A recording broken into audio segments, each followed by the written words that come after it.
This is రేఖ. ఎట్లున్నారు వాళ్ళు అందరూ? మంచిగున్నారా? నేనైతే మంచిగున్నాను. ఇక ఈడ కూర్చున్న అక్కని చూసినాక ఇంకా ఖుషి అయినా దిల్ ఖుషి అయింది. ఎందుకంటే ఏడ చెరువు ఎండిపోతే అక్కడ కనబడుతుంది, ఎక్కడ వాగు ఎండిపోయినా, ఎక్కడ కుంట ఎండిపోయినా, ఎక్కడ రైతుల పంట పొలం ఎండినా అక్కడ కనబడుతుంది ఆ అక్క. లెక్కకు చెప్పాలంటే ఒక శివంగి అనుకోవాలి. ఎంతటోళ్ళకైనా ఇట్లా ఇసిరెత్తది సవాల్. ఇక మరి అక్క ఎవలో కాదు, పావనక్క. బాపు కేసీఆర్ మీద ఈగ వాలిందంటే అగ్గై మండుతుంది. పావనక్కతోని మాట ముచ్చట మాట్లాడదాం. ఇప్పుడు కరెంట్ ఇష్యూస్ మీద, చాలా అంశాల మీద మాట్లాడదాం. నమస్తే పావనక్క, ఎట్లున్నావు అక్క? బాగున్నా. ఏమై కొత్తింటి పోయినవాట? పిలువలే. కొత్తిల్లు పోయినవాట, పిలుతామని ఆలోచన చేసిన. అచ్చా, నా ఆడబిడ్డవు నువ్వే. మరి నీకు తెలియకుండా నువ్వు మంగళారతి పట్టుకోకుండా కొత్తిల్లు నేనెప్పుడు కొన్నా, నేనెప్పుడు పోయినా? విల్లా అన్నారు, కొత్తిల్లు అన్నారు. తాళం చేతి ఎక్కడుందో దొరకట్లేదు, అది దొరక పట్టుకొచ్చి నాకు ఇచ్చేయి, పోదాం. అంతేనా? ఇద్దరం కలిసి పోదామా? ఇద్దరం కలిసి పోదాం. మరి నాకు తాళం చేయి జాడ తెలిసినాక నేను ఎందుకు పిలవలేదని అడుగుతా. నేను నాకే తెలియదు, మరి నీకెట్లా తెలిసిందో నాకు అర్థం కావట్లేదు. ఎందుకు ఈ ప్రచారం ఎందుకు అంట? పనిచేసేటోళ్ళ మీద ప్రచారాలు ఎక్కువనే అవుతాయి. అంటే మంచి ప్రచారం కన్నా చెడు ప్రచారం ఎక్కువ అవుతుంది. పావని పైసల కోసం పనిచేసేది కాదు. పైసల కోసం పనిచేసేటోళ్ళు అయితే ఇట్లా చేయరు. ఓకేనా? నేను ఢిల్లీలో జాబ్ చేసేది. జాబ్ వదులుకొని, అన్నీ వదులుకొని, కుటుంబము, ఇల్లు, పిల్లలు, వాళ్ళు పిల్లలు స్కూల్కి వెళ్ళిన తర్వాత మొదలు పెడతా. అసలు ఈ సమస్య ఎక్కడుంటే నేను అక్కడికి పోయి దాని మీద మాట్లాడతా. నాకేందంటే తెలంగాణ రాకముందు ఎట్లుండే, తెలంగాణ వచ్చిన తర్వాత పరిస్థితి తెలంగాణలో ఎట్లున్నది అని నాకు తెలుసు కాబట్టి నేను బేరీజ్ చేసుకుంటున్నా, కాబట్టి మాట్లాడగలుగుతున్నా, చేయగలుగుతున్నా. బాపు కేసీఆర్ గారు తెలంగాణ తీసుకొచ్చింది కాబట్టి ఆయనకి ఎప్పుడు ఆజన్మాంతం రుణపడి ఉంటా కాబట్టి నా వంతుగా నేను మాట్లాడుతున్నా. పైసల కోసం మాట్లాడేదాన్ని కాదు. పైసలు ఇచ్చేటోళ్ళు కూడా నాకు ఎవరు లేరు, ఇంతవరకు కూడా పైసలు ఎవరు ఇవ్వలేదు. నా బ్యాంక్ బ్యాలెన్స్ అంటే నా బ్యాంక్ అకౌంట్ నెంబర్ కూడా ఇస్తాను, కావాలంటే చూసుకోండి. ఇంకా క్యాష్ పెడతావేమో? అంత లేదమ్మా, అన్ని పెడతాను. అంతేనా? మొత్తం మీద ఈ చెరువులెంబడి కుంటలెంబడి ఎందుకు తిరుగుతున్నావు అక్క? ఏంటంటే పొలాల పరిస్థితి అంటే, ఒకప్పుడు తెలంగాణలో వ్యవసాయం అంటే దండగా అనేటోళ్ళు. వ్యవసాయాన్ని దండగా అన్న వ్యవసాయాన్ని పండగ చేసింది కేసీఆర్ గారు. చెరువులను తవ్వించడం వల్ల, నీళ్లు తీసుకురావడం వల్ల, కాళేశ్వరం ప్రాజెక్టు కట్టడం వల్ల ప్రతి కుంట, ప్రతి చెరువు, ప్రతి డ్యాము నిండు కుండల్లాగా ఉన్నాయి. అందుకే చేస్తున్నా. ఎండాకాలంలో నీళ్ళు ఎక్కడ ఉంటాయని కింద కామెంట్లు పెడుతురు కదా, మరి వాళ్ళకి ఏం చెప్తావా? అవునబ్బా, నాకు ఒక డౌట్. 9.5 ఏండ్లల్లో ఎప్పుడు ఎండలు కొట్టలేదా? 9.5 ఏండ్ల నుంచి చూసినా ఏ చెరువు ఎండిపోలేదు. మరి రేవంత్ రెడ్డి రాగానే, ఈ గుంపు మేస్త్రి పరిపాలన రాగానే, ఈ కాంగ్రెస్ ప్రభుత్వం రాగానే 2014కు ఎట్లుండేనో చెరువుల పరిస్థితి, పూర్వం 2014 ముందు కాంగ్రెస్ ప్రభుత్వమే పరిపాలించేది తెలంగాణలో. మళ్ళా 2024లో ఇప్పుడు కాంగ్రెస్ ప్రభుత్వం వచ్చిన తర్వాత అదే పరిస్థితి వచ్చింది. చెరువులు ఎండిపోయినాయి, కుంటలు ఎండిపోయినాయి కాబట్టి చేస్తున్నా. చెరువులు ఎండిపోయినాయి, కుంటలు ఎండిపోయినాయి అంటే ఎవరు ఇక్కడ ఉంటే నమ్మే సిచ్యువేషన్ లేదు కాబట్టి అక్కడికి పోయి తీసి చూపిస్తున్నా. ఎప్పుడు స్టార్ట్ చేసినావు వీడియోలు చేసుడు? అసలు ఆల్మోస్ట్ 5 years దాటిపోయింది. 5 years నుంచి వీడియోలు చేస్తున్నా. ఇప్పుడు అసలైన బాధ్యత మీద పడ్డదని చాలా పెద్ద బాధ్యత మీద పడ్డది. ప్రతిపక్షంలో ఉండగా ఫైటింగ్ చేయడం అంటే ఆషామాషి విషయం కాదు, ఫైట్ చేయాల్సిందే. కానీ అభివృద్ధి చూపించినప్పుడు జనాలు ఆహా ఇదా అదా అనుకున్నారు. కానీ అభివృద్ధి తర్వాత వినాశనం చూపిస్తున్నాం కదా. అంటే ఒకప్పుడు తెలంగాణలో ఎట్లున్నది 2014కు ముందు, మళ్ళా కేసీఆర్ గారి పాలనలో నీళ్ళు ఎట్లొచ్చినాయి, తర్వాత ఇప్పుడు ఈ గుంపు మేస్త్రి కాంగ్రెస్ ప్రభుత్వ పాలనలో నీళ్ళు ఎట్లా ఎండిపోయినాయి అని చూపిస్తున్నా. నీళ్లు పోయినాయి నిజం. ఏదైతే తెలంగాణ ఏ ట్యాగ్ లైన్లు అయితే నీళ్లు, నిధులు, నియామకాల కోసం తెచ్చుకున్నామో తెలంగాణను, కాంగ్రెస్ ప్రభుత్వం వచ్చి నీళ్ళని ఎండబెట్టింది. నిధులను ఏం చేస్తుందో తెలియదు. ఇక నియామకాలు అంటారా, ఏంటంటే మంది కూటిన బిడ్డలను, మా బిడ్డలను ముద్దాడుతున్నారు. 30,000 జాబులు ఆల్రెడీ బీఆర్ఎస్ గవర్నమెంట్ అంటే బీఆర్ఎస్ ప్రభుత్వం, కేసీఆర్ గారి ప్రభుత్వం ఉన్నప్పుడే వేసిండ్రు. అవి కూడా మేమే ఇచ్చినామని చెప్పుకుంటున్నారు. మేము వస్తాము, మెగా డిఎస్సి వేస్తాము, మేము వస్తాము, ఫస్ట్ బడ్జెట్ ఫిబ్రవరిలోనే జాబ్ క్యాలెండర్ విడుదల చేస్తామని చెప్పిండ్రు. ఇప్పటి వరకు కూడా జాబ్ క్యాలెండర్ విడుదల చేయలేదు. ఇంకొకటి ఇవాళ నిన్న చూస్తున్నాం ముచ్చట ఏంటంటే, ధర్నా చౌక్ వద్ద Group 1 Group 2 విద్యార్థులది జరుగుతుంది ధర్నా. బట్టి విక్రమార్క గారు అసెంబ్లీ సాక్షిగా 1:50 రేషియో కాదు, 1:100 రేషియోలో ఉండాలి నిష్పత్తి అనేసి చెప్పిండ్రు. కొట్లాడిండ్రు అసెంబ్లీ సాక్షిగా, అదే బీఆర్ఎస్ గవర్నమెంట్ మీద. మరి ఇప్పుడు అధికారంలోకి వచ్చిండ్రు కదా, మరి 1:100 రేషియో ఎందుకు పెంచట్లేదు?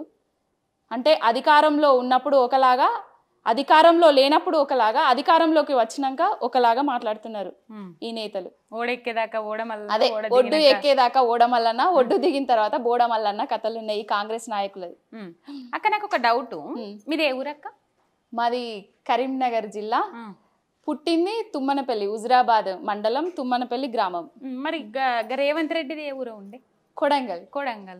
మరి గాడికి గిడికి సంబంధమే లేకపోయా? మీకు ఏమైనా గిట్ల పంచాదులు ఉన్నాయా? నాకు కొడంగల్లో భూములు లేవబ్బా. మా అయ్య ఆసామి కాదు, భూస్వామి కాదు, మేము లక్షల కోట్లకు ఉన్నోళ్ళం కాదు, మేము కొడంగల్లో భూములు కొనలేదు. ఆయన కూడా వచ్చి మా తుమ్మనపల్లిలో హుజురాబాద్లో భూములు కొనలేదు. మాకేం గిట్ల పంచాయతీ లేదు. గుంపు మేస్త్రి ఇవి నిక్ నేములు పెట్టి ఎందుకు వెళ్తావు అక్క? అంటే నిక్ నేములు అంటే కేసీఆర్ గారిని ఎంతో మంది నిక్ నేములు పెట్టి పిలిచిండ్రు. అంటే ఆయన ఏజ్ కి ఆయనే అంటే తెలంగాణను తీసుకొచ్చిండు పోరాటం చేసి. ఆయన గౌరవం ఇవ్వకుండా ఆయనను ఎన్నో విధాలుగా ముక్కోడు బక్కోడు అని వీళ్ళే కదా పిలిచింది. వీళ్ళకి నేనెందుకు పెట్టద్దు? తెలంగాణను విద్వాంసం, తెలంగాణలో విద్వాంసం సృష్టిస్తున్నారు, వీళ్ళని ఎందుకు నేను పేరు పెట్టి వీలవద్దు? ఆయన గుంపు మేస్త్రి అని ఆయననే చెప్పుకున్నాడు. ఆయన పేరును నేను సార్థకత చేస్తున్నా, గిట్ల అవుతుంది గిట్లా చేస్తున్నాడు అని చెప్తున్నా. ఈ బొట్టు గాజులు చీర పెట్టి ప్లేట్ లో వీడియో చేసినావు. అప్పుడు ఏమనిపించలేదు? అసలు ఒక ముఖ్యమంత్రి స్థాయి హోదాలో ఉన్న వ్యక్తికి నేను ఇట్లా పంపిస్తున్నా, నాకేమైనా థ్రెట్ ఉంటది, నాకేమైనా ఆపద కల్పించవచ్చు అనిపించలేదు? అంటే ఇప్పుడు జరుగుతున్న విధానాలను చూస్తుంటే ఇక థ్రెట్ ఆపద వాటన్నిటికీ తెగించే వచ్చేసిన నేను. అది ఏ సందర్భంలో చేయాల్సి వచ్చింది వీడియో? అదేంటంటే 2500 ప్రతి మహిళకి ఇస్తున్నాం మేము తెలంగాణలో అనేసి రాహుల్ గాంధీ సభలో చెప్పిండ్రు, రేవంత్ రెడ్డి కూడా చెప్పిండ్రు. కానీ 2500 ఇప్పటి వరకు కూడా ఏ మహిళకు రాలేదు. అబద్ధం చెప్పిండ్రు కాబట్టి ఆ రోజు రామన్నను చీరే గాజులు పంపిస్తాం వేసుకో అని చెప్పిండ్రు. అదే చీరే గాజులు నేను పంపిస్తున్నా, ఏ మహిళకు కూడా, కొంతమంది మహిళలను దగ్గర పెట్టుకొని ఏ మహిళకు కూడా 2500 రాలేదు, మేము కూడా మీకు చీర గాజులు పంపిస్తున్నాము అని పంపించినాము. ఈ కాన్సెప్ట్ ఎక్కడి నుంచి వస్తుంది మీకు అసలు? అంటే అప్పుడే వాళ్ళు ఏం చెప్తారో మనం దానికి రివర్స్. ఎందుకు అక్క? అంటే దాదాపు ఎలక్షన్ వరకు ఒర్లి ఊకున్నోళ్ళు ఉన్నారు, ఎలక్షన్స్ అయిపోయినాయి సడి సప్పులు చేయకుండా ఊకున్నారు. అందరు ముచ్చట కాదు, కొందరు ముచ్చట. ఎలక్షన్ల కోసం తిరిగినోళ్ళు ఏ పార్టీ ఆ పార్టీ అని కాదు, ఏ పార్టీ అయినా అందరు ఊకున్నారు కదా. మరి నీకేం వస్తుంది, ఏం పాయిదా అని ఇట్లా మాట్లాడుతున్నావు? ఇప్పుడు ఒక తండ్రి ఉంటాడు, ఒక బిడ్డ ఉంటుంది. తండ్రి ఎంతో కష్టపడి బిడ్డను సాకుతాడు, పెంచుతాడు. ఆ తండ్రి మీద కష్టాలు వచ్చినప్పుడు ఆ తండ్రిని వదిలిపెట్టి బిడ్డ పోతుందా? ఇప్పుడు తెలంగాణను తీసుకొచ్చిన తండ్రి బాపు కేసీఆర్ గారు, ఆయన కష్టం ఏం పడ్డాడో మేము చూసినాం. మా నాన్న ఉద్యమకారుడు, నేను చిన్నప్పటి నుండి చూస్తూనే ఉన్నా. అసలు తెలంగాణ ఎట్లుండే ఒకప్పుడు, ఎట్లయింది తెలంగాణ, ఏం చేస్తానని తెలంగాణను తీసుకొచ్చిండు, ఏం చేసి చూపించిండు అనేది నాకు తెలుసు. కేసీఆర్ గారి మీద నేను చూస్తూనే ఉన్నా, ఇంకా ఆయన గురించి చేస్తూనే ఉంటా. ఇప్పుడు ఏంటంటే ఆయన మీద నిందలు పడుతుంటే, నిందలు వేస్తుంటే, ఒకప్పుడు దేవుళ్ళకే నీలాప నిందలు తప్పలేదు అంటారు కదా. కేసీఆర్ దేవుడు లాంటోడే, నాకు నిజం చెప్తున్నా, దేవుడు లాంటోడు కాబట్టి ఇక్కడ వేసుకున్నా. ఆయన మీద నీలాప నిందలు వేస్తుంటే తట్టుకోలేక నేను ఏది నిజం ఏది అబద్ధం అని చెప్తున్నా. ఒకప్పుడు కేసీఆర్ పట్టించుకోలేదన్నారు. ఏదైతే నీళ్లు నిధులు నియామకాల మీద మెయిన్ నియామకాలు తీసుకున్నట్లయితే నిరుద్యోగులను ఎరగా వాడుకొని వాళ్ళ అధికారంలోకి వచ్చిండ్రు ఒక అంశం. కేసీఆర్ జాబులు ఇవ్వలేదు, కేసీఆర్ నోటిఫికేషన్లు ఇవ్వలేదు, కేసీఆర్ అన్యాయం చేసిండు, నిరుద్యోగులను పట్టించుకోలేదు, రోడ్డు మీద ఇడిచిపెట్టిందని మాట్లాడిన వాళ్ళు ఇలా ధర్నా చౌక్లో కూర్చొని ధర్నాలు చేస్తున్నారు. ఏం చెప్తావు అక్క వాళ్ళ గురించి? ఇప్పుడు వాళ్ళను ఎరగా చూపించి ప్రభుత్వాన్ని పడగొట్టిండ్రు. ఇప్పుడు ఎవరైతే ఆశా వర్కర్లు ఉన్నారో పాపం, ఒకప్పుడు ఆశా వర్కర్లకి 1000 రూపాయల జీతం ఉండేది. కేసీఆర్ గారి ప్రభుత్వం వచ్చిన తర్వాత 12,000 జీతం చేసిండ్రు. జాబులు ఇయ్యలేదు అంటున్నారు. 2 లక్షల పైచిలకు జాబులను నింపింది బీఆర్ఎస్ గవర్నమెంట్, బీఆర్ఎస్ ప్రభుత్వము. కానీ మేము చేసింది చెప్పుకోలేకపోయినాము. వాళ్ళు ఏంటంటే మొత్తం అబద్ధాలను నిజాలు చేసి చూపించిండ్రు, మసిపూసి మారేడుకాయ చేసిండ్రు. ఇంకా ఇప్పుడు ఒకవేళ 3వ టర్మ్ కేసీఆర్ గారు వచ్చి ఉంటే మన నియామకాలు మనకు వచ్చేటివి. కానీ ఒకప్పుడు ఐటీ ఎగుమతులు ఎట్లుండే, 50,000 పైచిలకు ఐటీ ఎగుమతులు ఉండే. బీఆర్ఎస్ గవర్నమెంట్ వచ్చిన తర్వాత 3 లక్షల పైచిలకు ఐటీ ఎగుమతులు వచ్చినాయి. ప్రతి దాంట్లో అభివృద్ధి జరిగింది, ప్రతి దాంట్లో వేగంగా పుంజుకున్నాము, కానీ చేసింది చెప్పుకోలేకపోయినాము. ఇప్పుడు వాళ్ళు ఏంటంటే జాబులు మేము గింతిస్తాం గంతిస్తాం నిరుద్యోగ భృతిస్తాం అని చెప్పిండ్రు పాపం నిరుద్యోగులకు. వాళ్ళని ఎరగా చూపించి రాజకీయాలు చేసిండ్రు. కానీ ఇప్పుడు నిరుద్యోగులకు అందరికి అర్థమైపోయింది కాంగ్రెస్ చెప్పింది అబద్ధం, చేస్తా అన్నది కూడా అబద్ధం, మమ్మల్ని నిండా ముంచింది అనేసి ఈ రోజు ధర్నా చౌక్ వద్ద ధర్నాలు చేస్తున్నారు వాళ్ళు. ఇప్పుడు ఆశా వర్కర్ల ముచ్చట తీసుకుంటే ఆశా వర్కర్ల గురించి మాట్లాడే అర్హత మీకు లేదు బీఆర్ఎస్ నాయకులకు అని చెప్పేసి శ్రీధర్ బాబు మాట్లాడుతున్నారు. ఏ విధంగా అర్హత లేదు అని అన్నాడు అని? ఆశా వర్కర్ల గురించి మాట్లాడే అర్హత, పోట్లాడే అర్హత కూడా బీఆర్ఎస్ గవర్నమెంట్కే ఉన్నది. 1000 రూపాయల జీతాన్ని 12,000కి పెంచిండ్రని చెప్పినాం కదా. ఇప్పుడు ఆ 12,000ను 4 నెలల నుంచి వాళ్ళకి ఇస్తలేరు. ఇంట్లో జీతం రాకపోతే వాళ్ళు ఇల్లు ఎట్లా గడుస్తాయి? మాకు తప్ప వేరేటోళ్ళకి ఎవరికి ఉంటాయండి? బీఆర్ఎస్ నాయకులకు తప్ప వేరే వాళ్ళకి ఎవరికి ఉంటాయి? ఇప్పుడు ఆశా వర్కర్లు 4 డిమాండ్లు ఉంచిండ్రు. పర్మనెంట్ జీతం 18,000 చేయాలి, ఇంకా కొన్ని ఏదైతే రిటర్న్ టెస్ట్ పెడతారంట ఆశా వర్కర్లకి. ఇప్పుడు రిటర్న్ టెస్ట్ అని తీసుకొచ్చుడు ఎంతవరకు కరెక్ట్?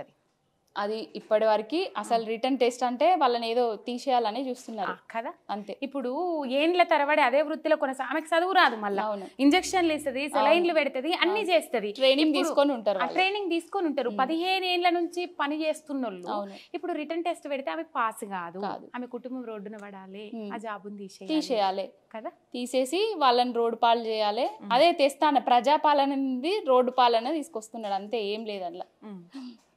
ఎందుకు కొట్లాడుతుంది? ఏం ఆశించి కొట్లాడుతుంది పావని? ఏం ఆశించంటే కేసీఆర్ గురించి కొట్లాడుతుంది, తెలంగాణ గురించి కొట్లాడుతుంది, ప్రజల పక్షాన కొట్లాడుతుంది. కొంతమంది కామెంట్లు పెడతారు, అబ్బా ఇన్ని రోజులు మురిగినా ఏం పదవి ఇయ్యలేదా అని ముచ్చట్లు మాట్లాడతారు. వాళ్ళకేం చెప్తావు అక్క? పదవుల కోసం మురగట్లేదు, పదవుల కోసం చెయ్యట్లేదు, ఇచ్చినా ఇయ్యకున్నా కూడా పార్టీలా ఎప్పటి కట్టుబడే ఉంటా. పదవి వచ్చినా రాకపోయినా బాపు కేసీఆర్ గారి మీద ఈగ వాలినా కూడా సహించేది లేదు, పని చేస్తూనే ఉంటాం. మొత్తం కేసీఆర్ కోసం జీవితం ఆయనకి అంకితం. ఇప్పుడు ఈ యువతల పక్కన కొంచెం ఎవరైనా మంచిగా మాట్లాడినా వాళ్ళతో ఏమన్నా ప్రజలు రియలైజ్ అవుతురన్నా లాక్కునే ప్రయత్నాలు చేస్తారు. పావనికి అట్లా ఏమన్నా కాల్స్ వచ్చినాయా? చాలా. ఏమన్నావు? ఏం నాకంటే మా ఆయనకు వచ్చినాయి ఎక్కువ. అంటే నేను ఎట్లకున్నా విననని వాళ్ళకి అర్థమైపోయింది. మా ఆయన కొన్ని కాల్స్ వచ్చినాయి, నన్ను అడుగుండే మా ఆయన ఏమంటావు అది ఇది అనేసి. నేను ఏమంటానో ఆయనకు తెలుసు. వెళ్ళాలనుకుంటే మీరు వెళ్ళిపోండి, నేను మాత్రం ఇట్లనే ఉంటా అంటే నాకు తెలుసు, నీతో నేను నాతో నువ్వు అంతే అని చెప్పిండ్రు. అంటే నిన్ను ఒప్పియలేక అన్నకు కాల్ చేసి మరి మాట్లాడుతున్నారు. అంటే మాట్లాడి పదవుల ఆశ చూపెట్టడమా? పదవుల ఆశ, పైసల ఆశ. పావని బాగా రిచ్చా? పావని బాగా రిచ్ కాదు, మధ్యతరగతి కుటుంబం. మా నాన్న ఉద్యమకారుడు, మాకు ఒక 2 ఎకరాల పొలం ఉండే, మాకు ఒక ఇల్లు ఉంది అంతే. ఇంకా 2 పిల్లలు నాకు ఒక స్కూల్లో చదువుకుంటారు. ఇంకా నేను ఏంటంటే నాకు వ్యవసాయం చేసుకుంటాను, ప్లస్ మా ఆయన ఢిల్లీలో జాబ్ చేసేది, తను కూడా జాబ్ మానేసి ఇక్కడే ఉంటున్నారు. చిన్నగా బిజినెస్ స్టార్ట్ చేసుకున్నాము అంతే. ఏం రిచ్ కాదు, అంటే ఎవరికి చేతి చాచే అంత అది కాదు, మధ్యతరగతి కుటుంబం. ఇప్పుడు పావని ఆశపడది అని అంటున్నావు, ఏదో ఒక మూలన ఎప్పుడన్నా అనిపించిందా అక్క పిల్లల భవిష్యత్తు బాగుపడుతుంది, నా లెక్క పిల్లలు కూడా కష్టపడాలనా, పోతే అయిపోలా అని ఎప్పుడన్నా అనిపించిందా?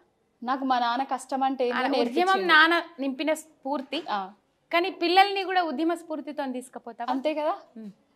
నా పిల్లలు అడుగుతారు, మాకంటే ఎక్కువ నీకు కేసీఆర్ ఇష్టం కదా మమ్మీ అనేసి అడుగుతారు తెలుసా. అంటే వాళ్ళకి అర్థమైపోయింది నేనేంటనేది. అంతే. నా పిల్లలు అంత అంటే వేరే వాళ్ళ మీద కష్టపడి ఆధారపడి బతికేటట్టు నేను చెయ్యను. వాళ్ళకుంది 2 ఎకరాల పొలం ఉంది, అదేదో వ్యవసాయంలో పనులలో వస్తాయి, వాళ్ళకి డబ్బులు ఉంటాయి, వాళ్ళకు ఉన్నది, అంతేం లేదు. ఇయ్యాల రేపు కొద్దిగా మాట్లాడినా యూట్యూబ్ ఛానల్ పెట్టుకొని ట్విట్టర్లో పెట్టుకొని కొద్దిగా మాట్లాడినా, అంటే ప్రజలలో ఎక్కువ చైతన్యం తేని వీడియోల రూపంలో మాట్లాడినా కూడా బెదిరింపు కాల్స్, చంపేస్తాం నరికేస్తాం అని కాల్స్ చేస్తుండ్రు, బెదిరిస్తుండ్రు. ఎక్కడ పడితే అక్కడ చూసినాం. శాంతి భద్రతలకు అసలు లోపం, మొత్తం లోటు. ఏమన్నా బెదిరింపు కాల్స్ వచ్చినాయా? చాలా బెదిరింపు కాల్స్ వచ్చినాయి, కానీ చాలా బెదిరింపు కాల్స్లల్లా నాకు ఈ మధ్యలో రీసెంట్లీ కొడంగల్ నుంచి వెళ్ళి ఒక అబ్బాయి కాల్ చేసిండు. ట్విట్టర్లో కూడా నేను పోస్ట్ చేసినాను దాన్ని. ఏంటంటే చంపేస్తాము, వీడియోలు తీయొద్దు, చెరువుల దగ్గరికి వెళ్ళి ఎలాంటి వీడియోలు రేవంత్ రెడ్డి గారి మీద మీరు తీస్తే మాత్రం మంచిగా ఉండదు, అంటే వల్గర్ లాంగ్వేజ్ యూజ్ చేసుకుంటా.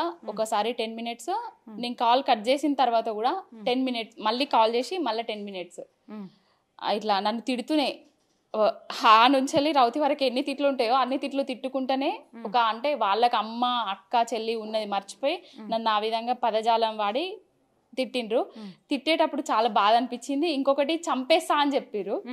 బట్టలు లేకుండా తెలంగాణ అంతా తిప్పిస్తాము, నువ్వు ఇంకొకసారి వీడియోలు తీస్తే అని అన్నారు. ఆ పక్కన మా ఆయన కూడా ఉండే, స్పీకర్ ఆన్ చేసి ఉండే. ఆయనకు కూడా చాలా బాధ అనిపించింది, నాకు కూడా చాలా బాధ అనిపించింది. కానీ ఈ విషయం తెలిసినాక రామన్న వీళ్ళందరూ మేమున్నాము నీకు అండగా అని చెప్పిండ్రు. అది చాలు నాకు. రికార్డింగ్ అట్లా ఏం పెట్టలేకపోయినా? నేను నా ఫోన్లో రికార్డ్ కాదు, రికార్డ్ పెట్టలేదు. తర్వాత వాళ్ళ ఆ ఫోన్ నుంచెల్లే నెక్స్ట్ డే నాకు కాల్ వచ్చింది నేను ట్విట్ పెట్టిన తర్వాత. మళ్ళీ బెదిరించినాక కూడా అక్క ట్విట్ పెట్టడం వల్ల వాని జీవితం కొలాప్స్ అవుతుంది, ఒక ప్రైవేట్ కంపెనీలో జాబ్ చేస్తాడు అది ఇది అనేసి సారీ అది ఇది అని చెప్పిండ్రు. అంటే మా నాయకులందరూ స్పందించిండ్రు. వినోద్ కుమార్ గారు కానీ, పాడి కౌశిక్ రెడ్డి గారు కానీ, ఏం జరిగింది ఏమైంది అనేసి నన్ను అడిగిండ్రు. ఇట్లా జరిగింది అని కూడా చెప్పిన. అంటే పోలీస్ డిపార్ట్మెంట్లో కేసు కూడా బుక్ చేద్దామని అనుకున్నాము. ఇక కొంచెం ఏంటంటే ఆడోళ్ళకి కొంచెం అది ఉంటుంది కదా, ఫోన్ చేసి బ్రతిమలాడంగానే ఇక క్విట్ అయిపోయిందని. మాట్లాడేటప్పుడు ఇష్టం ఉన్నట్టు మాట్లాడిండ్రు, ఇష్టారీతన మాట్లాడిండ్రు. మళ్ళీ తెల్లారు చేసి కాలబారానికి వచ్చారు. అంటే ఏం కాదు అనుకున్నాడా పావనితోని? పావని ఏం చేయదు అనుకున్నాడు, ఏం కాదు అనుకున్నాడు. పావని వెనకాల ఎవరు లేరు అనుకున్నాడు. కానీ పావని వెనకాల రామన్ ఉన్నాడు, బాపు ఉన్నాడు, వినోద్ అన్నాడు, పార్టీ అంతున్నది. ఏదైనా పెద్ద ఆఫర్ ఇచ్చి మీరు రండి మా పార్టీలోకి రండి అని ఏదన్నా, ఇప్పుడు కాదు ఇప్పుడు ఇట్లా స్టేబుల్గా ఉన్నారు, కేసీఆర్ అంటే పిచ్చి, తెలంగాణ అంటే పిచ్చి, బీఆర్ఎస్ అంటే పిచ్చి, కొన్ని ఏళ్ళు పోయినాక అంటే సంతృప్తిలో ఉన్నారో అసంతృప్తితో ఉన్నారో నాకు తెలియదు. అంటే వాళ్ళ ఇప్పుడు ఇంత ఆపదలో కూడా అండగా నిలబడ్డారంటే అది ఉన్నట్టే, మీ వెన్నట్ట ఉన్నట్టే. ఒకానొక సందర్భంలో వీళ్ళు నాకు వెన్నంట లేరు, తోడుగా నిలుస్తలేరు అన్న ఆలోచన వచ్చినప్పుడు ఏదైనా బయట నుంచి ఆఫర్ వస్తే ఏం చేస్తాం? నేను వీడియో చేసేటప్పుడు ఎవరో వెన్నంటి ఉంటారు అని వీడియోలు మొదలు పెట్టలేదు, ఎవరో నాకు ప్రోత్సాహం ఇస్తారు డబ్బులు ఇస్తారు అని నేను వీడియోలు మొదలు పెట్టలేదు. ఏది ఆశించి నేను వీడియోలు మొదలు పెట్టలేదు. ఇంకొకటి నాకు ఎంత పెద్ద ఆఫర్ ఇచ్చినా ఏం చేసినా కూడా నాకు ప్రాణానికంటే ఎక్కువ అయితే కాదు కదా, ప్రాణంకి తెగించి నేను పోరాడుతున్నా. ఇట్లా బెదిరింపు కాల్స్ వచ్చినా ఏదొచ్చినా నేను తగ్గట్లేదంటే డబ్బులకు కూడా తగ్గది. పావని డాడీ ఏంటంటే ఒక సింగపూర్ ఐశ్వర్యరావు అనేసి తన దగ్గర 18 ఏళ్ళ నుంచి 42 సంవత్సరాల వరకు చేసిండు. అనుచరుడు లాగా నమ్మిన బంటు, నా పెద్ద కొడుకు వీడు అని చెప్పేటోడు అనమాట. సింగపూర్ రాజశేఖరరావు అంటే పివి నరసింహారావుకి రైట్ హ్యాండ్. ఈయన మా నాన్న పేరు చెప్పుకొని కోట్లు సంపాదించుకున్నారు చాలా మంది. మా నాన్న ఒక్క రూపాయి కూడా సంపాదించలే. ఏంటి నాన్న అసలు ఏంది, ఒక్కొక్కరు కోట్లు సంపాదించుకుంటున్నారు, నువ్వు ఇట్లనే ఉంటున్నావు అంటే చచ్చేటప్పుడు వచ్చేటి కోట్లు కాదు మంచి మానవత్వం అని చెప్పిండ్రు. కానీ నాకు మా డాడీ చనిపోయిన తర్వాత తెలిసింది ఆయన మాటల విలువ. నా ఫ్రెండ్ కూడా మా డాడీ ఫ్రెండ్, వీళ్ళంతా ఫ్రెండ్స్ అన్నట్టు, వాళ్ళు మా డాడీ పేరు చెప్పుకొని మిల్స్ అవి ఇవి పెట్టుకున్నారు. మా నాన్న నా కోసం మిల్లు కట్టిస్తున్నారు అది అని చెప్తే మా నాన్న నాకున్నాడు అని చెప్పిన. నాకు మిల్లు ఉందే ఇట్లా అని చెప్తే నాకు మా డాడీ ఉన్నాడు అని చెప్పిన. కానీ ఒక 4 నెలల తర్వాత మా డాడీ స్ట్రోక్ తోటి చనిపోయింది అనమాట. చనిపోయిన తర్వాత మా నాన్న చెప్పిన మాటలు ప్రతిదీ, ఒక 2 గ్రామాలు అన్నం వండుకోలేదు, అసలు వంట చేసుకోలేదు, అందరు వచ్చి నా దగ్గర కూర్చొని మా నాన్న చుట్టూ ఉన్నారు.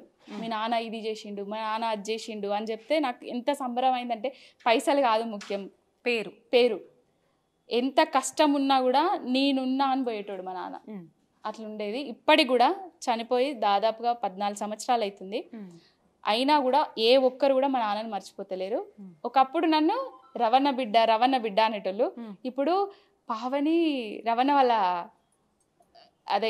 వాళ్ళ డాడీ రవణ అట్లా ఉంటే ఆనందంగా ఫీల్ అయ్యి చాలా ఆనందంగా ఫీల్ అయ్యేటోడు.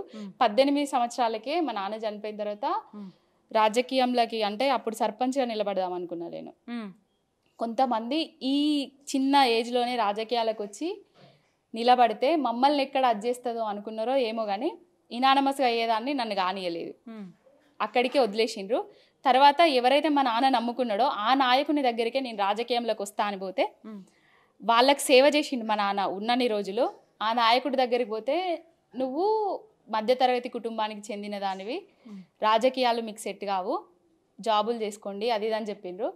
పెళ్లి కావాలి పిల్లలు కావాలని చెప్పిండ్రు. పెళ్లి పిల్లలు అయిన తర్వాత జాబ్ చేసుకున్న తర్వాత ఒక స్టేజ్కి వచ్చిన తర్వాత మళ్ళీ అదే నాయకుడి దగ్గరికి పోయి నేను రాజకీయంలోకి వస్తా అని అడిగితే రాజకీయాలు చేయడం మీ వల్ల కాదు, డబ్బులు ఉండాలి అని చెప్పిండ్రు. ఒక 2-3 గంటలు నేను ఏడ్చిన ఆ నాయకుని దగ్గర, నేను రాజకీయంలోకి వస్తా అనేసి. బట్ పట్టించుకోలేదు. తర్వాత వినోదన్న దగ్గరికి పోయినా, నేను రాజకీయంలోకి వస్తా అనేసి. పోయిన తర్వాత వినోదన్న వెళ్ళు రా మీ ఆయనని తీసుకురా మాట్లాడదామని చెప్పిండ్రు. మా ఆయన కూడా ఒప్పుకున్నారు. వచ్చేసిన. నేను ఏం చేయాలి వినోదన్న అని అడిగిన. పని చెయ్యని చెప్పిండ్రు. పని ఇట్లా చేయాలని అనుకున్నా. నేను ఇదే రకంగా అంటే సోషల్ మీడియాలో ఇట్లా పోస్టులు పెట్టడము నాకు ఉండి నడిపించింది వినోదన్న. అంటే నేను ఉన్నా అని చెప్పింది వినోదన్న. కానీ ఎవరైతే మా నాన్న నమ్ముకున్నాడో వాళ్ళు నన్ను రాకుండా చేయాలని చూసిండ్రు. కొంతమంది ఇప్పటికి కూడా నన్ను ఏమంటారంటే సోషల్ మీడియాలో పోస్టులు పెట్టడం వల్ల ఏం రాదు, నీకేమొచ్చింది అని అడుగుతారు. ఆ అన్న నాయకుడి దగ్గరనే రీసెంట్లీ ఒక 20-30 మంది వచ్చి నా దగ్గర సెల్ఫీలు దిగుతున్నారు. నాకు ఇది వచ్చిందన్నా, అభిమానం తెచ్చుకున్నా నేను, ఇది చాలు నాకు అని చెప్పిన. అంటే రాజకీయాలు అనేటివి పైసలు ఉన్నోళ్ళకే పరపతులు ఉన్నోళ్ళకే కాదు, మధ్య తరగతుల్లో కూడా రాజకీయాలకు రావాలి, మధ్య తరగతులు కూడా రాజ్యాన్ని ఏలాలి అనేది నా ఉద్దేశం. సూపర్ అక్క. ఎప్పటికైనా కష్టపడి వచ్చిన అనుకున్నది కొంతమేర సాధించిన, నాకంటూ కొంత అభిమానులను సాధించుకున్నా రాష్ట్రం నలుమూలల నుంచి. ఒక సెల్ఫీ అని అడిగితే ఎంత సంతోషపడుతానో నాకే తెలుసు. ఇంకా అందరు కాల్ చేసి అడుగుతారు, అక్క భయం వేస్తుందా, మేమందరం ఉన్నాం మీకు ఎవరు లేకున్నా, అన్న తమ్ముళ్ళు ఎవరు లేకున్నా మేమందరం అన్నలం తమ్ములం ఉన్నామని చెప్తారు. అప్పుడు ధైర్యం అనిపిస్తుంది. సూపర్. ఒక ఏం తోటి వచ్చినబ్బా, మధ్య తరగతి కుటుంబానికి చెందిన దాన్ని, రాజకీయమే మా నాన్న రాజకీయం అనే చచ్చే వరకు కూడా మమ్మల్ని పట్టించుకోకుండా రాజకీయంలోనే మొత్తం జనాలకు సేవ చేసుకుంటూనే ఎవరికి సమస్య వస్తే ఆ సమస్యను సాల్వ్ చేసుకుంటూనే ఉన్నాడు. కానీ రాజకీయంగా ఆయన ఏ పదవి అనుభవించలేదు. ఆయన అనుభవించని నేను అనుభవించాలి అంటే నేను అనుభవించుతూ జనాలకు చెయ్యాలి అంతే. ఒకటి పెట్టుకున్నా, చూద్దాం. అదే నీ ఏం, నీ లక్ష్యం కంపల్సరీ రీచ్ అవుతావు. అన్నోళ్ళు ఎవరైతే ఉన్నారో వాళ్ళు వెనకకు మరి చూసి పావనిగా కూడా నీకు కాడికి వస్తుంది అక్క. నాకు కాన్ఫిడెంట్ మీలో కనబడుతుంది. ఇంకొక ముచ్చట, ఇక తెలంగాణ సమస్యల మీద పడదాం. రైట్. కరెంట్ పోవడానికి తొండల కారణం అట కదా అక్క. అవును కదా. నిన్న అదే మా ఇంటి దగ్గర కరెంట్ పోయిందబ్బా, ట్రాన్స్ఫార్మర్ దగ్గరికి పోయినా, తొండలు లేవు. అయితే ఆయిల్ చేంజ్ చేద్దాం అనేసి బకెట్ తీసుకుపోయి ఆయిల్ చేంజ్ చేద్దాం అనుకున్నా. పోయలేదు. ఒక 15 నిమిషాల తర్వాత కరెంట్ వచ్చింది. అయితే ఏమైందంటే ఒకప్పుడు వర్షాలు వస్తేనో ఉరుములు వస్తేనో మెరుపులు వస్తేనో పిడుగులు వస్తేనో ఏదన్నా ఒకటి వస్తే కరెంటు పోయేది. కానీ ఇప్పుడు ఏంటంటే తొండలు పడ్డా, బల్లులు పడ్డా, పాములు పడ్డా, ఏదో పడ్డా కూడా పోతున్నాయని వీళ్ళు చెప్తున్నారు. తొండల రాజ్యం అన్నట్టు కాదక్క. ఒకవేళ దానికి నిజంగా షాక్ కొట్టింది అయితే మనుషుల అంటే దాడ వడంగానే మొత్తం మలమల మాడిపోతారు. చిన్న ప్రాణి ఇంత సైన్స్ ఎట్లా మర్చిపోయారు అర్థమైతే లేదు. వాళ్ళ తెలివికి హ్యాట్స్ ఆఫ్ చెప్పాలి. అప్పుడు తెలంగాణలో ఇన్వర్టర్లు పోయి ఇన్వెస్టర్లు వచ్చారు. ఇప్పుడు తెలంగాణలో ఇన్వెస్టర్లు పోయి ఇన్వర్టర్లు వస్తున్నాయి. మళ్ళీ బిజినెస్ మొదలైంది, జోరుదందానే. మొత్తం మీద వాళ్ళకైతే కరెంట్ ఆ తీరగబోతుంది. అయినప్పటికీ ఎన్ని తీర్ల కరెంటు కోతలు ఉన్నా, వాళ్ళ నాయకులే మాట్లాడి కరెంటులు పోయినా కూడా వాళ్ళు ఏమంటారు అంటే మిగులు కరెంట్, అదే మనం మర్చిపోయినాం, దానికాడికే వస్తున్నా, మిగులు కరెంట్ ఉన్నా కూడా మిగులు కరెంట్ ఉన్నది, కోతలు ఉన్నా కూడా మిగులు కరెంటే ఉన్నది.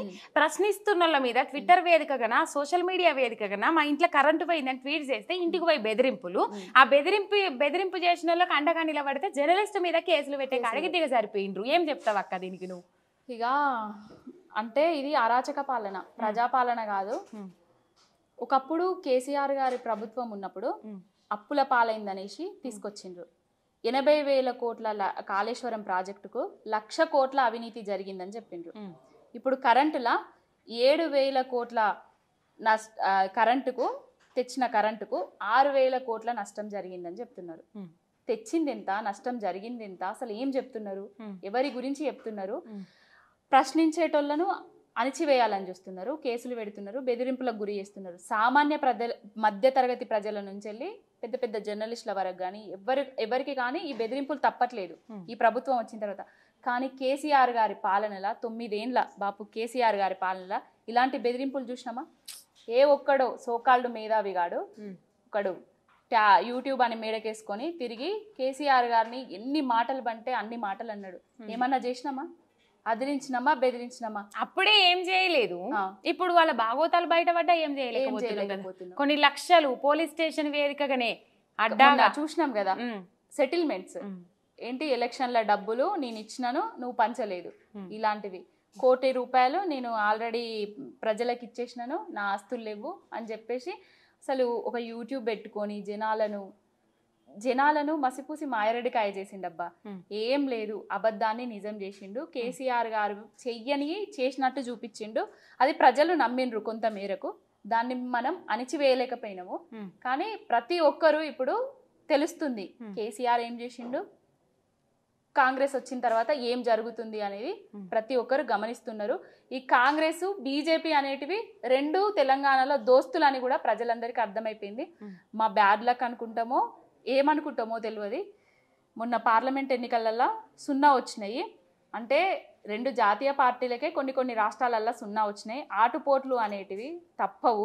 ఏ పార్టీకైనా గెలుపు ఓటములు సహజము. 0 నుంచి వెళ్ళి సునామీని సృష్టిస్తాము, శూన్యం నుంచి వెళ్ళి ఎదుగుతాము. ప్రక్షాళన చేసుకుంటారు బాపు కేసీఆర్ గారు. ఒక ముచ్చట్టున్నది బాగా ఇప్పుడు ప్రచారంలో, ఏ కార్యకర్తను అక్కడ దాకా పోనీయలే, కార్యకర్తగా ఉన్నాడు, కార్యకర్తగానే మిగిలిపోయిండు, ఏ పదవులు రాలే, ఏ హయ్యర్ పొజిషన్కి వెళ్ళలే, అసలు మెట్లు కూడా తొక్కనీయలే అనే ఆలోచన ఒకటి ప్రజలలో తిరుగుతా ఉన్నది. ఏం చెప్తావు అక్క దానికి? బల్క సుమన్ కార్యకర్తనే, ఎమ్మెల్యే అయిండు, ఎంపీ అయిండు. గెల్లు శ్రీనివాస్ యాదవ్ కార్యకర్తనే, టీఆర్ఎస్వి ప్రెసిడెంట్ అయిండు, ఎమ్మెల్యే టికెట్ వచ్చింది, ఓడిపోయిండు. గ్యాదర్ కిషోర్ కార్యకర్తనే, ఎమ్మెల్యే అయిండు. కార్యకర్తలను పోనీయంది ఎవరు? అప్పటికప్పుడు ఛాన్సులు అంటే కొంతమందికి వచ్చినాయి, కొంతమందికి రాలేదు. అందరికి వచ్చినాయి అని కూడా నేను చెప్పట్లేదు. కానీ కష్టపడ్డోళ్ళను గుర్తించింది, ఉద్యమకారులను గుర్తించింది బీఆర్ఎస్ గవర్నమెంట్, బీఆర్ఎస్ ప్రభుత్వము, బాపు కేసీఆర్ గారు. ప్రతి ఒక్కరిని చిన్న అంటే బల్క సుమన్ గారు ఒక ఉద్యమ నాయకుడిగా ఎదిగి అంచెలంచెలుగా ఎదుగుతూ ఎంపీ అయిండు, ఎమ్మెల్యే అయిండు. ఏ చిన్న కార్యకర్తకైనా ఏ పార్టీలను అట్లా జరిగిందా? ఇప్పుడు కాంగ్రెస్ ప్రభుత్వం చూడండి, కాంగ్రెస్ పార్టీనే చూడండి, వాళ్ళ దగ్గర ఎంపీలు లేరా పోటీ చేసేటందుకు? బీఆర్ఎస్ పార్టీల నుంచి వెళ్ళి ఎంపీల అభ్యర్థులను గుంజుకొని పోటీ చేయించిండ్రు. ఇదివరకు ఎంపీలుగా చేసిన వాళ్ళను గుంజుకొని పోటీ చేయించిండ్రు. బీజేపీ కూడా అంతే కదా, పక్కకు అరువు తెచ్చుకున్న నాయకులకే టికెట్లు ఇచ్చి గెలిపించుకుంటున్నది. బీఆర్ఎస్ ప్రభుత్వాన్ని బద్నాం చేసే పనిలోనే ఉన్నారు. బద్నామే ఇది. కేసీఆర్ గారికి ఎప్పుడు ఎవరిని ఏం చేయాలి అనేది బాగా తెలుసు, ఆయన చేస్తూనే ఉంటారు. ప్రతి కార్యకర్తకు బీఆర్ఎస్ పార్టీ ఎప్పుడు అండగానే ఉన్నది. ఏ పార్టీలో కూడా కార్యకర్త ఎవరైనా అంటే చనిపోతే బీమా అనేది ఎవరికి ఉండదు, ఏ పార్టీలో కూడా లేదనుకుంటాను. మా పార్టీలో 2 లక్షల బీమా ఇచ్చి ఆదుకున్నది బీఆర్ఎస్ పార్టీ. కేసీఆర్ ఆనవాళ్ళు కనబడకుండా చేస్తాం, కేసీఆర్ పేరు వినబడొద్దు, కేసీఆర్ జైలుకు పోతాడు, కేసీఆర్ను జైలుకు పంపుతాం, తెలంగాణ అస్తిత్వం మీద దెబ్బ కొడతాం అని చెప్పేసి కొన్ని ముచ్చట్లు వినబడతాయి. దానికి ఏం చెప్తావు అక్క? తెలంగాణ తెచ్చింది ఎవరు రేఖ? కేసీఆర్. తెలంగాణలో 24 గంటల కరెంటు తెచ్చింది ఎవరు రేఖ? కేసీఆర్. తెలంగాణలో చెరువులలో నీళ్ళు తెచ్చింది ఎవరు రేఖ? కేసీఆర్. ఎవరి వల్ల ఎవరికి సాధ్యమవుతుంది కేసీఆర్ గారి ఆనవాళ్ళు చేర్పడం? చావు నోట్లో తలబెట్టి తెలంగాణ వచ్చుడో కేసీఆర్ చచ్చుడో అనే నినాదంతో ముందడికి వేయండు. తెలంగాణ రాష్ట్రాన్ని రాదు ఇవ్వరు అన్న తెలంగాణ రాష్ట్రాన్ని ఢిల్లీ మెడలు వంచి తెలంగాణ రాష్ట్రాన్ని తీసుకొచ్చింది బాపు కేసీఆర్. ఇప్పుడు అవన్నీ పక్కకు పెట్టి ఇచ్చింది మేమే తెచ్చింది మేమే అనే నినాదంతో ముందడికి వస్తా ఉన్నారు కదా ఈ మేధావులు అని ఒక ముచ్చటిన పడతారు. ఇచ్చింది ఎవరు? కొట్లాడందే ఇచ్చిండ్రా? ఎంతమంది ఉద్యమకారులు, ఎంతమంది అమరులైనరు, ఎంతమంది అమరులైన తర్వాత తెలంగాణని ఇచ్చిండ్రు? కొట్లాడందే ఇచ్చిండ్రా తెలంగాణను? ఇంట్లో కూర్చుంటే మనందరం ఇంట్లో కూర్చుంటే మీకు తెలంగాణ ఇవ్వాలరా బిడ్డ, మీరందరూ అణచివేయబడుతున్నారు, మీకు నిధులు వస్తలేవు, నియామకాలు లేవు, మీరు అందరినీ తొక్కేస్తున్నారు అనేసి ఇంట్లో కూర్చున్న వాళ్ళందరికీ తీసుకొచ్చి తెలంగాణ ఇస్తున్నాం అనేసి చెప్పిండ్రా? ఉద్యమం చేస్తేనే కదా తెలంగాణ వచ్చింది, సకల జనులందరినీ ఏకం చేస్తేనే కదా తెలంగాణ వచ్చింది. తెచ్చింది ఎవరు? ఇచ్చింది ఎవరు? తెచ్చింది కేసీఆర్, ఇచ్చేటట్టు చేసింది కేసీఆర్. ఒకప్పుడు ఆంధ్ర నాయకులు ఏమన్నారు? తెలంగాణ వస్తే అంధకారంలోకి పోతుంది, ఆగమైతుంది, చీకట్లు నిండుకుంటాయి అని అన్నారు. అన్న నాయకుల చెంప చెల్లు అనే విధంగా ఏం చేసిండో తెలియదు కేసీఆర్ గారు. ఎక్కడ కష్టపడ్డాడో, ఎక్కడి నుంచి కరెంటు తెచ్చిండో తెలియదు. కరెంటు తెచ్చిండు, 24 గంటల కరెంటు తెచ్చిండు. ఒకసారి ఆ 9.5 ఏండ్ల పాలనలల్లా కరెంటు వైర్ల మీద బట్టలు ఎవరన్నా ఎండేసిండ్రా? ఎవరన్నా ఎండేయగలిగిండ్రా? ఆగమైందా తెలంగాణ 24 గంటల కరెంటు విషయంలో ఎప్పుడన్నా? 9.5 ఏండ్లల్లా ఎవరు కేసీఆర్ ఆనవాళ్ళని జరుపుతారు?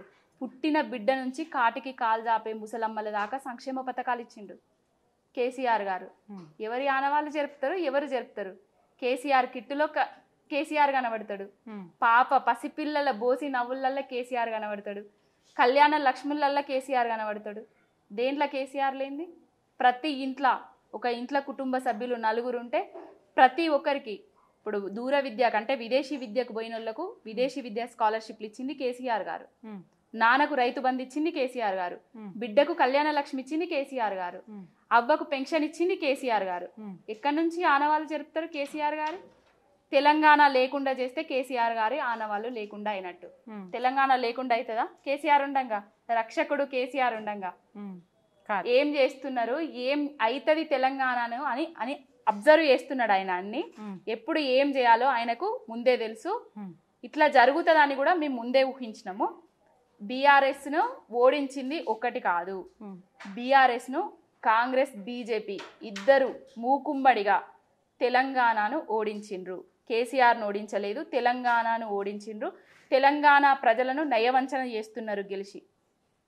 ఎప్పుడన్నా గనులలకు ఎవరన్నా ఏలు పెట్టిండ్రా? ఆదాని అంబానీలు కానీ, మోడీలు కానీ, బోడీలు కానీ. మరి కేసీఆర్ గారు లేనిది వేలాలకు పోతున్నాయా లేదా? సింగరేణికి వెయ్యాలి అన్న బొగ్గు గనులను వేరే కంపెనీలకు వేలాలకు ఎందుకు వేస్తున్నారు? కేసీఆర్ లేకపోవడం వల్లనే కదా. కేసీఆర్ లేని లోటు ఇప్పుడు సింగరేణి యజమానులకు, సింగరేణి ఉద్యోగులకు కనబడదా? మళ్ళా ఉద్యమం రాదా? కేసీఆర్ ఎక్కడ లేడు. తెలంగాణలో ప్రతి అణువు కేసీఆర్ ఉన్నాడు. ఆయన గుర్తులు, ఆయన ఆనవాళ్ళను చెరపడం ఎవడి తరం కాదు. అది రాసి పెట్టుకోమని చెప్పు. ఓకే అక్క, ఇంకా మళ్ళీ ఎప్పుడు కూర్చుందాం, మళ్ళీ ఎప్పుడు మాట్లాడుకుందాం తెలుసా? ఇప్పటికి వస్తూనే ఉంటా. మొన్ననే లగ్గమైంది, కళ్యాణ లక్ష్మి అప్లికేషన్ పెట్టుకున్నా, తులం బంగారం ఇచ్చినాడు, మంచిగా షైన్ వేసుకొని నెలకు 2500 ఇస్తారట. అది కూడా చిట్టోటి వేసిన ఆనాడు కూర్చుందా. అచ్చా సరేనక్క. మా ఇంటి పక్కన ఆమె 2500 ఇస్తారనేసి 10,000 ఒక దగ్గర బాకీ తెచ్చుకున్నదట. ఇప్పటి వరకు కూడా 2500 లేవు, 10,000కు వడ్డీ పెరుగుతుందంట. పెరుగుతుంది. తులం బంగారం కళ్యాణ లక్ష్మిలా రాలేదు. రైతు బీమా కూడా పాపం రైతులు చచ్చిపోయిన వాళ్ళకి రైతు బీమా కూడా సరిగ్గా రావట్లేదు. రేఖ రైతు బంధు కూడా. అయితే ఇంకొక విషయము, అప్పుడు ఏమన్నాడంటే రేవంత్ రెడ్డి, కేసీఆర్ బీఆర్ఎస్ ప్రభుత్వము టీఆర్ఎస్ ప్రభుత్వము 2 సీజన్లలోనే రైతు బంధు ఇస్తున్నది, 3వ సీజన్ ఎవరిస్తారు సన్నాసి సవట కేసీఆర్ అని అడిగిండు. మరి 2 సీజన్లల్లా కరెక్ట్ ఇచ్చిండు రైతు బంధు కేసీఆర్ గారు. మరి 3వ సీజన్లో కూడా ఇస్తా అని ఈ గుంపు మేస్త్రి చెప్పిండు. ఒక్క సీజన్ కూడా కరెక్ట్ ఇయ్యలేని పాలనని తీసుకొచ్చిండు. ఇప్పటి వరకు కూడా జూన్లా ఇప్పటి వరకు రైతులు పొలాలు దున్నుకుంటారు, నారు ఎదుగుతా ఉంటది. ఇప్పటి వరకు రైతు బంధు రాలేదు ఎవరికి. 15,000 ఇస్తా అన్నాడు, 3 పంటలకు ఇస్తా అన్నాడు. ఒక్క పంటకు మొన్న పోయినసారి సరిగ్గా ఇయ్యలేదు. ఇప్పుడు మళ్ళా 5 ఎకరాల లోపే ఇస్తాము, కొర్రీలు పెడతాం అంటున్నారు. చూద్దాం. జనాలకు అర్థం కాని పాయింట్ ఏంటంటే, ఆ ఇస్తామని చెప్పుట్లేనే మోసం చేసిండు అనేది అర్థం కాలేదు వాళ్ళకి. ఈ మోసాల మీద ఏర్పడ్డది, మోసాల పునాదుల మీద ఏర్పడ్డది కాంగ్రెస్ పార్టీ అన్నారు. ఇప్పుడు కాంగ్రెస్ పాలన చూస్తా ఉన్నాం. ఒక్క మాటలో అంటే అర్థమయ్యేటట్టు ఏం చెప్పగలుగుతారు రేవంత్ రెడ్డి పాలన గురించి? మోసాలకు care of address Revanth Reddy, అబద్ధాలకు care of address Revanth Reddy, అబద్ధపు హామీలకు care of address Revanth Reddy, అబద్ధపు ప్రచారాలకు care of address Revanth Reddy. ఎన్నైనా చెప్పొచ్చు. ఒకప్పుడు మా నాన్న చచ్చిపోతే కరెంటు లేక ట్యాంకర్లలో నీళ్ళు తెచ్చుకొని స్నానం చేసిండు అని చెప్పిండు. మళ్ళా అదే పాలనని తీసుకొచ్చిండు. ట్యాంకర్లు తెచ్చుకునే కాలాన్ని తీసుకొచ్చిండు, బాయిలకు పూడిక తీసుకునే కాలాన్ని తీసుకొచ్చిండు, ఇన్వేటర్ల కాలాన్ని తీసుకొచ్చిండు, కరెంటు కష్టాలను తీసుకొచ్చిండు, నీళ్ళ కష్టాలను తీసుకొచ్చిండు, ప్రజలను అరిగోస పెడుతున్నాడు, రైతులను కానీ ఉద్యోగులను కానీ రోడ్డు పాలు చేస్తున్నాడు, ధర్నాలు చేసేటట్టు చేస్తున్నాడు. ఆయన తెస్తా అన్న మార్పు ప్రజలు కేసీఆర్ గారి కంటే గొప్పగా పాలిస్తారు. పెద్ద కొడుకు కదా, పెద్ద కొడుకు బాగా చేసిండు, చిన్న కొడుకు అని నస్తున్నా అని అంటున్నాడు కదా, ఏదో చేస్తారు అనుకున్నాడు కానీ మొత్తం అధ్వానం చేస్తున్నాడు. ప్రజలు నమ్మే పరిస్థితుల్లో అయితే లేరు. ప్రజలకు ఇంత షార్ట్ పీరియడ్లో ఇంత వ్యతిరేకత వచ్చిన గవర్నమెంట్ ఏదన్నా ఉన్నదంటే తెలంగాణలో అది కాంగ్రెస్ ప్రభుత్వం అనే చెప్పొచ్చు. పవనక్క లాస్ట్ టైం ఫైనల్ ఒక క్వశ్చన్ అడుగుతా. పవనక్క ఒక్కతే గర్జిస్తే చాలది, పావనక్క లెక్క పావనక్క ఇంకెవరన్నా తయారు చేస్తుందా? ఇంకో 10 మందిని, ఇంకో 20 మందిని, అంటే చూసి ఇన్స్పైర్ అయ్యేటోళ్ళు వేరు, కానీ దగ్గరుండి మాట్లాడాలరా అని ఎవరినన్నా తయారు చేస్తుందా? అది నేను ఆశిస్తున్నా. చాలా మందిని తయారు చేసిన వాళ్ళ పేర్లు నేను చెప్పదలుచుకోలేదు. చేస్తూనే ఉంటా, ఇప్పటి వరకు కూడా చేస్తూనే ఉన్నా. కొంతమంది అమ్మాయిలు చాలా మంది కాల్ చేస్తారు నాకు, అంటే ఇన్స్టా చూసి, ట్విట్టర్లో చూసి, అక్క మీరు మా ఇన్స్పిరేషన్, మీలాగా మాకు చేయాలని ఉంది, చేస్తున్నాము, ట్రై చేస్తున్నాము అని చేస్తున్నారు కొంతమంది. ఇంకా చాలా మందిని అవకాశం వస్తే రాష్ట్రం మొత్తం నాలాంటి అమ్మాయిలను చాలా మందిని తయారు చేస్తా. సూపర్. అవకాశం వస్తే ఎందుకు రాదు? అవకాశం కంపల్సరీ వస్తుంది. అవకాశం తీసుకుంటది పవనక్క అనుకుంటున్నాను. తప్పకుండా తీసుకుంటా, కంపల్సరీ తయారు చేయాలక్క. నీలాంటి శివంగులను ఇంకా 100 మందిని కాదు 1000 మందిని చూడాలని అనుకుంటున్నాను. ఎందుకంటే ఇప్పుడు పార్టీకి అది అవసరం. అవును, పార్టీ లేవాలి, ముందడికి పోవాలంటే అది అవసరం. నీలాంటి గొంతుకలు ఇంకా చాలా అవసరం. అంటే మాట్లాడటం అందరు మాట్లాడతారు, నేను మాట్లాడతా, కానీ ఎవడన్నా ఫోన్ చేయగానే బంద్ చేస్తా. కానీ పవనక్క అట్లా కాదు కదా, ఆ స్పిరిట్ కావాలి పవనక్కల. థ్యాంక్ యూ అక్క, మంచి ఇంటర్వ్యూ ఇచ్చినావు. ఏం చెప్పాలనుకుంటున్నావు నీలక కొట్లాడేటోళ్ళకు? ఒక్క ముచ్చట. అందరికీ పార్టీ అండగా ఉంటది. పార్టీ మాకు ఏం చేయదు అనుకోవద్దు. రామన్న, బాపు కేసీఆర్ గారు, హరీష్ అన్న, ప్రతి ఒక్క ఎమ్మెల్యేలు కానీ, అంటే ఇదివరకు మంత్రులుగా చేసిన వాళ్ళు కానీ, పార్టీ ప్రతి ఒక్కరికి ఎవరైతే కష్టపడుతున్నారో వాళ్లకు అండగా ఉంటది. ఏ బెదిరింపులకు భయపడే ప్రసక్తే లేదు. బెదిరింపులకు భయపడి మనం ఇంట్లో కూర్చోవద్దు. ప్రతి దాన్ని ఎదిరిద్దాం, ప్రజల పక్షాన పోరాడదాం, ప్రజా సమస్యలపై గలమెత్తుదాం. జై తెలంగాణ, జై కేసీఆర్.